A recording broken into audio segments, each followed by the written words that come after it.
Hello to my friends in the United States of America and all over the world. The reason I'm here tonight is to explain to you what, why, who, and why they've been trying to kill me 56 times. And it's not only because I come into you from my heart and bring the information that you need to save yourself.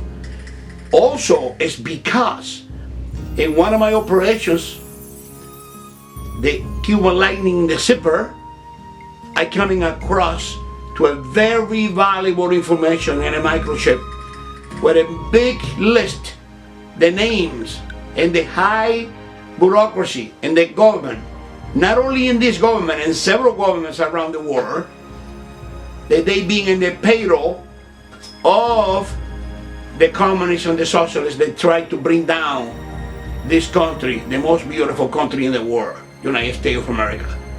And because I have that list, of course, a man like me don't have that list in a place where anybody can put the sense on. I have that list in different security boxes, safe security boxes, in different banks around the world. And the reason is because one by one, we will try to expose these elements being behind the deterioration to our society and try to destroy a democracy and the beautiful freedom we have in this country. I hope you enjoy the show tonight, and we will be bringing piece by piece these individuals to you and expose it even if it costs my life. You have a great evening and enjoy the show.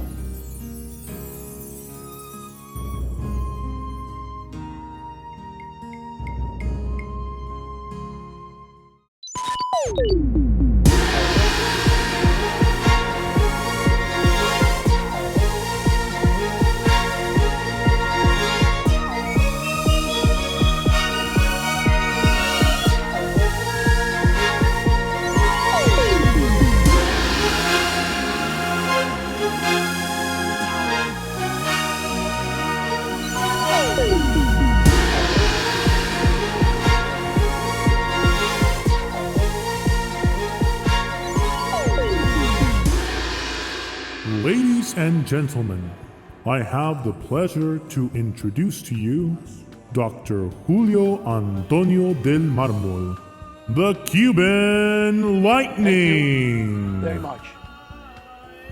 And good evening. I come back to you tonight to tell you a little story about how I escaped Cuba and how I came to be an immigrant.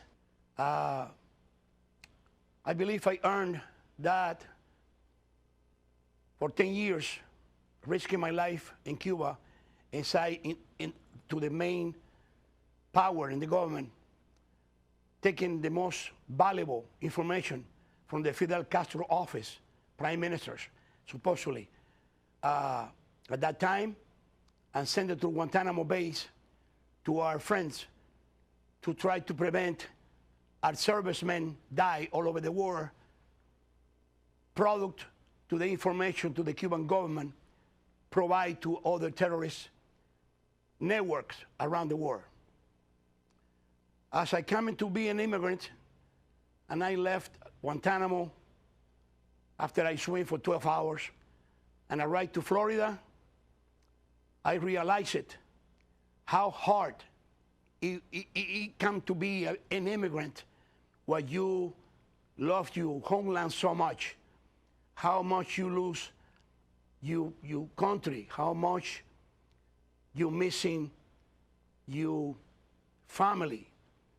And not too far in time, when I arrived to Florida, arriving in Florida, it will be a fountain of joy and sadness at the same time, because I received a phone call A few days later, at that time, my fountain the information in Cuba, what I left behind, informed me that my wife has been killed and my child has been killed.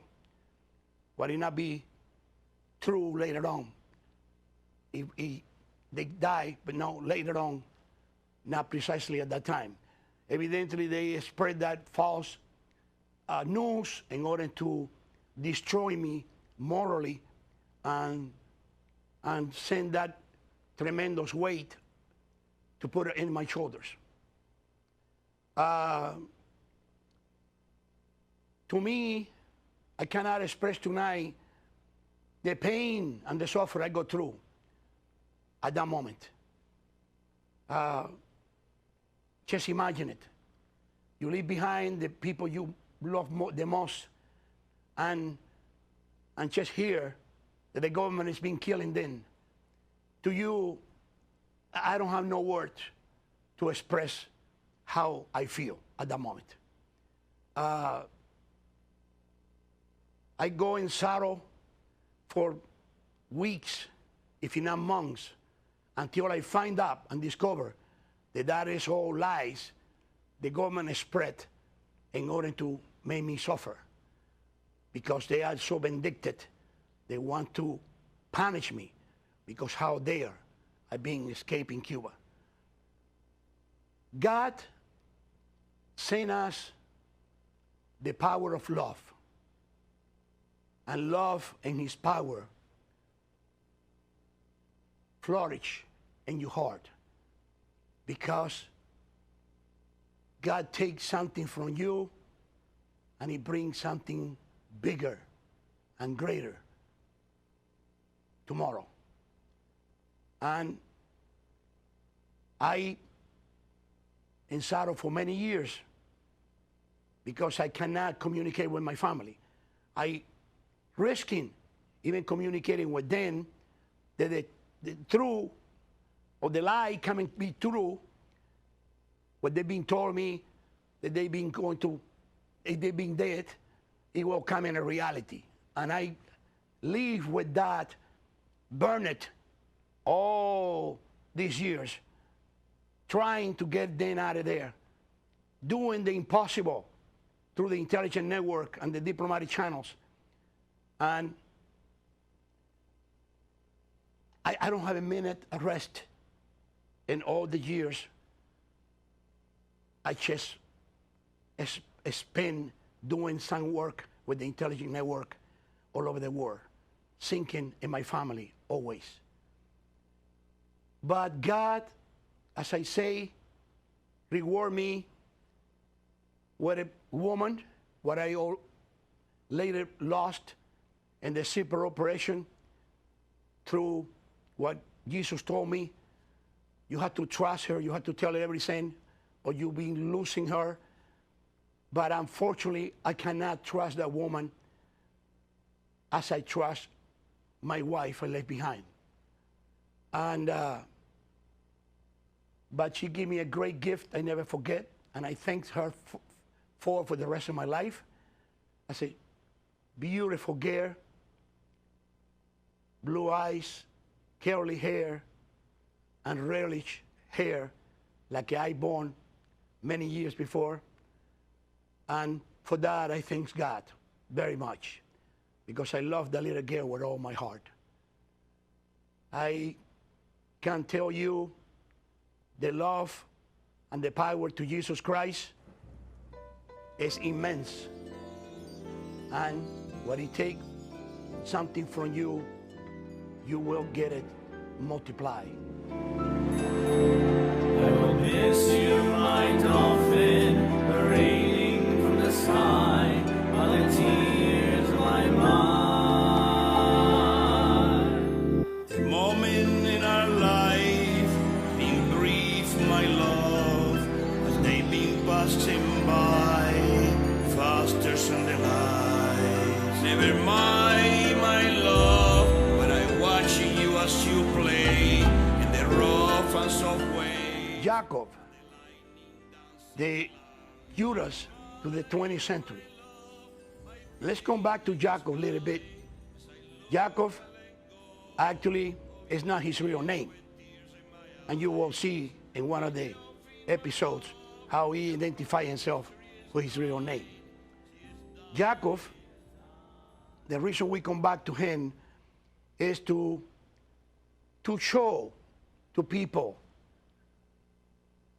even after all what Jacob did to me, the pain and suffering and misery he put me through, exposing me as a cover spy for almost 15 or 20 years in my life, and not only exposing me, but betraying me, Wyatt himself calling me to help him once more.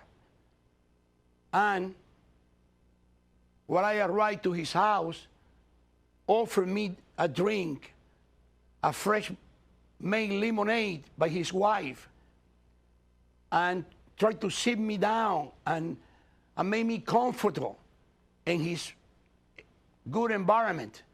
Not even let me know he got in the back room, the Secret Service agents, and he is winding up, and he recording everything I say to him. Try to give me money, what is already marked by the Secret Service, in order to entrap me. If I grab the money in payment for whatever I give you to him, then I will be dealing with another count in the federal court for the counterfeit currency. What I actually give to him is a gift. I'm not dealing with any kind of business or anything like that, but they put that in his mind. And putting that in his mind, he actually tried to follow up whatever the agents tell it to do in order to get away or try to get away and implicate me in exchange to whatever promise the Secret Service make to him. Jacob, what I give you a green card, Jacob, what I actually practically keep it out of the poverty. Jacob, the man, he say he will take a bullet for me because he is so in love, whatever gestures I have or generosity for him. The Jacob has been swear many times that's been my best friend, and he do for me whatever. I never trusted completely. That is a reason I never bring it in our team. And I will keep it in only as a messenger. And Jaco actually is the one in the zipper operation I sent to the Caribbean islands to get a monk to finish the job.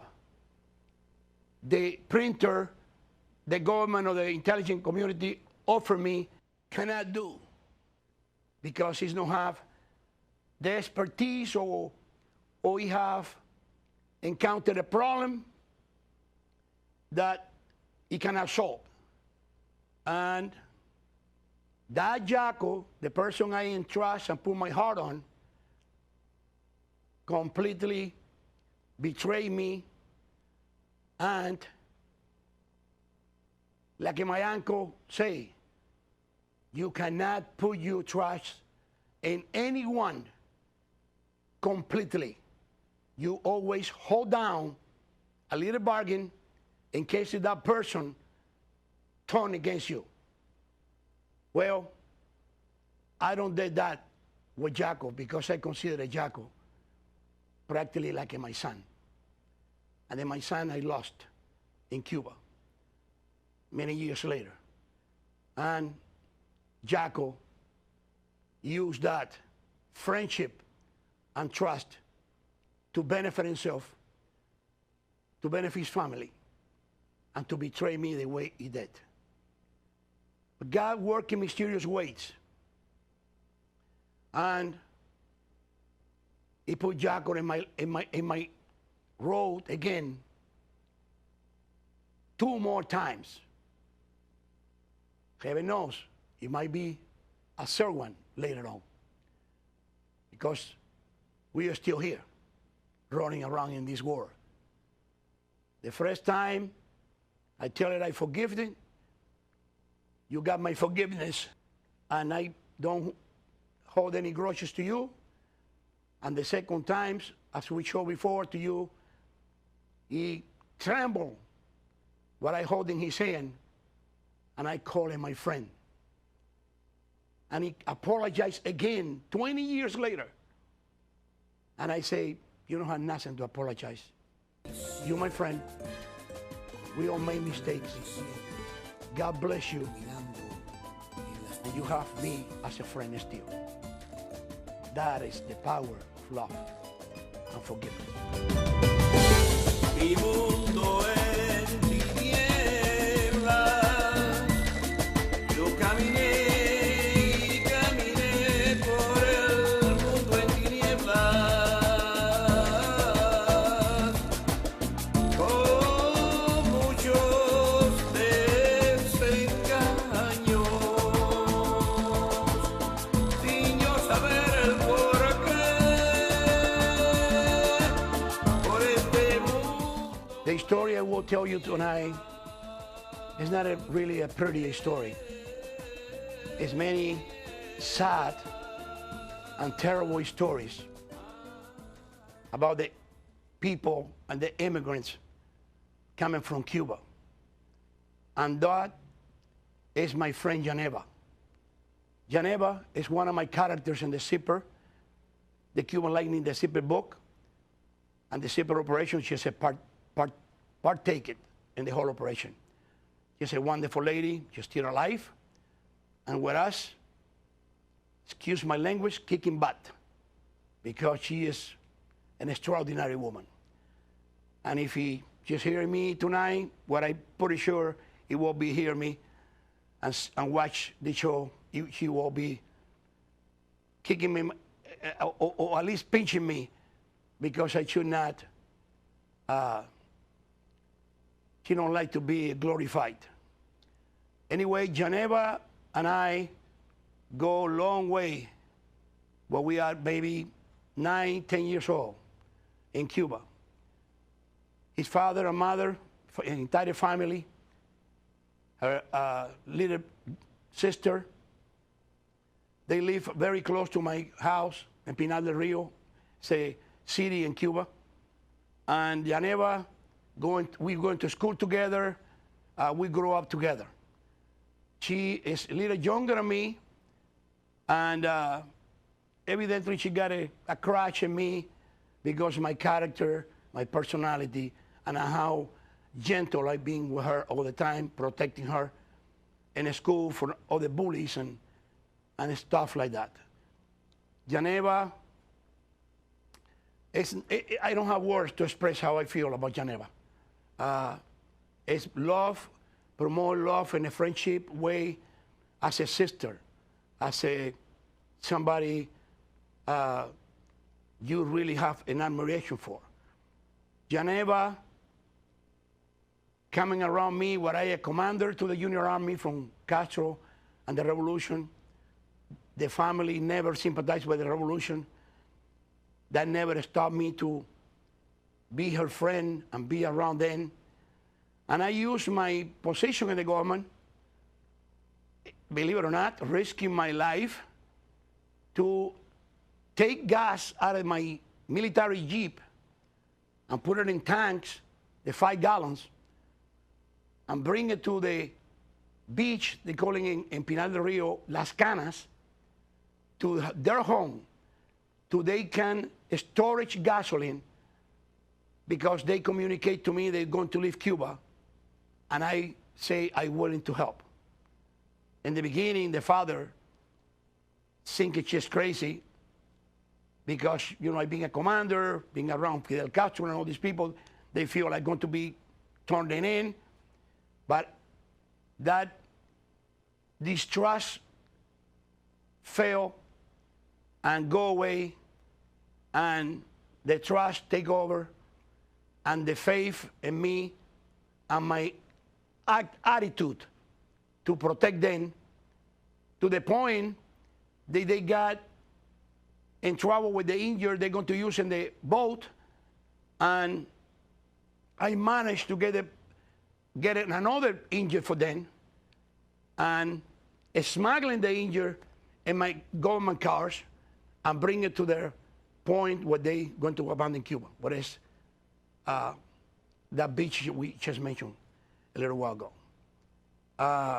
And the night I saw them leaving Cuba, what I helped them to even carry the food and the water and the gas to the boat, because you cannot have none of those items in the boat sitting. You have to carry in the middle of the night when you're going to be ready to leave, because the authority checking all the time, and immediately they take something like that, they're going to know that people is going to escape Cuba. I cry. I very young, probably 13 years old, 14 years old. I cry to see them go and pray, Jesus, please help them. Let them make sounds and safe to Florida. That night, I just turn around after I see the little boat leave, and I hope that they make it. Few weeks later, I find out that the neighbors in the same beach, Las Canas, find pieces of the boat with the name in the back to the boat Yaneva's father supposed to own. And later we find out by her own words, because she is the only survivor, that the Cuban military and Air Force fly and talk to them, and with machine guns shoot the little boat, making this boat sunk in the ocean. And she saw actually how the mother and the father and the little sister is being devoured by the sharks. So many people in this world, why me? Why you? Did you ask ever yourself, why you, why me? We meet for a reason. I want to begin in this segment is apologizing to you guys in homes because these stories bring me really bad memories, and sometimes no matter what, how strong we are, our emotions betray us, and I had to take a little time to compose myself. It's not going to be easy to finish this segment now. I maybe share with you how I feel, because this is my childhood friends. This is my childhood friends. What I've been, some of them lost in the fight for evil, against evil, and the fight for freedom around the world. And while we're talking about these things, we come back in time and relieve with a full force emotions. And I tell people to shed tears, especially in public. Not because I consider myself weak or anything like that. I know that is a human emotions. But I don't think we should give you any room for criticize to our enemies and show weakness to our enemies. Not to you guys, you my friends. I will be telling you Yaneva survived by fluke. One of the heroic, and I have to mention this tonight, heroic gestures to our beautiful, great in the Coast Guard when they pull it out of the ocean, floating in the wreck, and bring it to Florida. And thanks the Lord Jesus Christ, she has been by my side for many years and is still today alive as a witness to how evil these people in Cuba running that communist government are. It don't make any difference if it's the Castro brothers or Che Guevara or any other individual in charge in there. They all the same dog with a different color. It's a system, and it's a systematic abuse, killing people, arresting people, doing horrible things to people, like shooting people in the ocean because they want to prevent the embarrassment to see those people arrive to Florida and telling their stories about the horrible things and horrible time they live in their country. I'm going to mention very brief because I don't think I'm going to make it to the end. My other friend, Arturo. Arturo is another friend, grew up with me, going to school together. Arturo, family, grab a little boat, and in the middle of the ocean, they run out of gas, and they start to die for lack of water, food, and supplies. They don't make the boat to get a start because they don't have gas no matter what. And the little baby, very tiny baby, the Arturo mother have died in her arms. They one by one being leaving the bodies in the ocean. And Arturo, as he told himself to me, crying like a baby, survived by fluke with the tremendous sacrifice the mother did, not drinking the last waters and drop it drop by drop in his lips, maintaining Arturo alive, what is only 7 or 8 years old,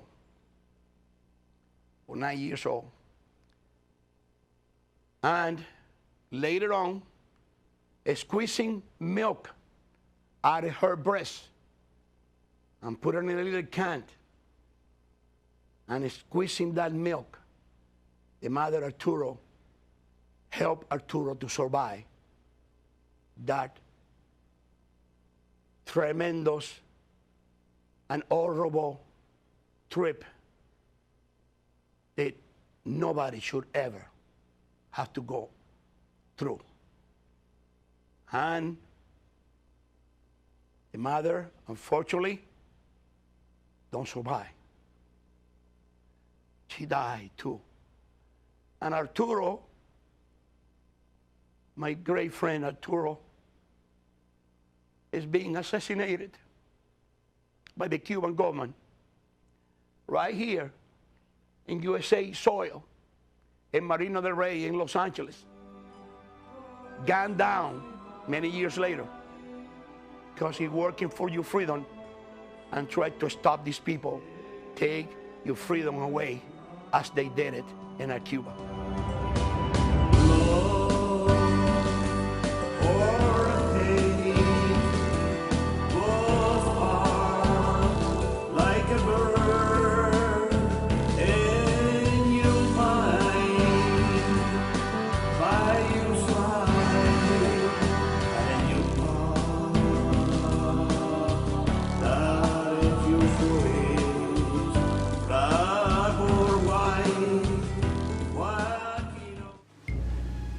I hope you enjoy the show, and I hope you learn something from what I just been exposed tonight.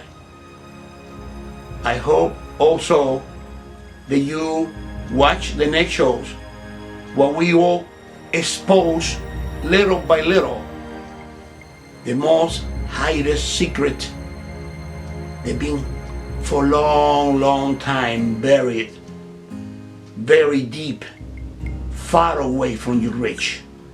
And I will be uncovered then one by one and bring it to you with my pleasure to you learn how to you defend your freedom, your country, and you and the entire world. Good night.